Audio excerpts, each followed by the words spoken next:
name is Michael Story. I'm the director of the Swift Centre. So the workshop we've just done was about North Korea, and in particular like North Korean nuclear futures. So thinking about how that would work. So our main role was to kind of bring some forecasting expertise and particular elicitation expertise, right? So our job is to help people, the experts attending the workshop, to survey them, to help them produce estimates that we can then like apply to all the different scenarios that we're thinking about. I think in general, when people say a prediction, they mean this is like something that I think will happen at some point or it could happen. When people say like foresight, they're often talking about something that's a little bit more precise, like here's some things I think could happen and here's what we ought to do if those things happen. So it's kind of more like if then stuff. And with forecasting, you go one more level of precision and you say, here are some things that could happen.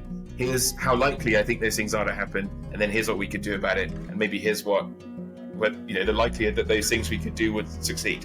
So I sort of see them in a line where you're getting more precise.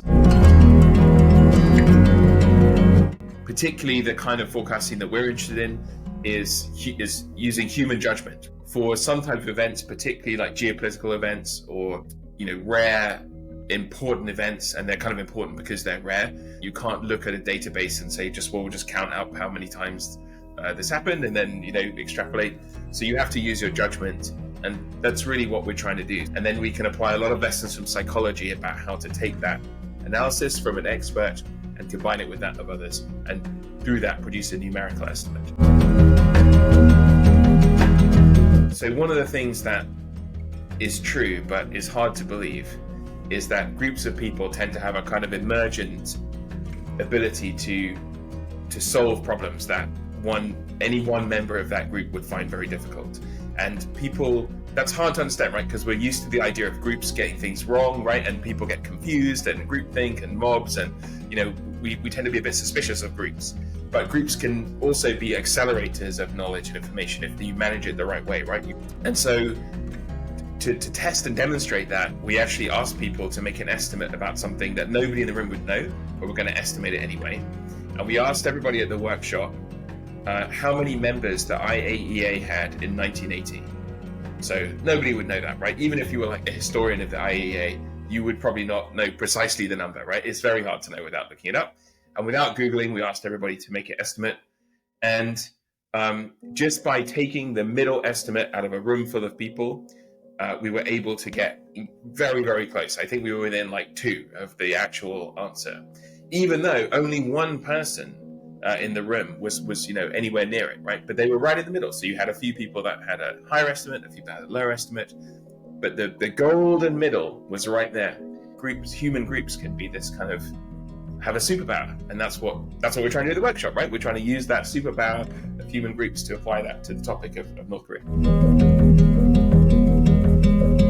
Yeah, I think there's a lot of low-hanging fruit, basically, for things to be improved. And I mean, there already is a lot of forecasting, right? So, when you make a decision, you're implicitly making a bunch of forecasts related to that. I think making those things explicit has a lot of value, and I think having more of a if you can use like more formal structures to avoid some of those risks of groupthink and things like that, then there's potential for decision making to massively improve. And a great example was the health minister of the UK ended up had in the end to be quite a good, accurate forecast about when vaccine supplies would arrive in the UK. So you had like different people in the government with like very different timelines about when they expected that to happen. Why is that? We need to find out like why they disagree and kind of share those types of information. If you can get a better understanding of like where we think things are likely to be, where the disagreements are, then during some type of crisis, it should be possible to improve your response quite substantially to do that. So there's lots of examples where the information kind of existed, or what could be learned about the future was there, right? So I think there's a lot of examples where decisions probably have potential information that they would really value that's living in their building or in their office or in the people that are directly surrounding them, but it sort of doesn't get to them somehow, and that feels like the lowest hanging fruit to improve.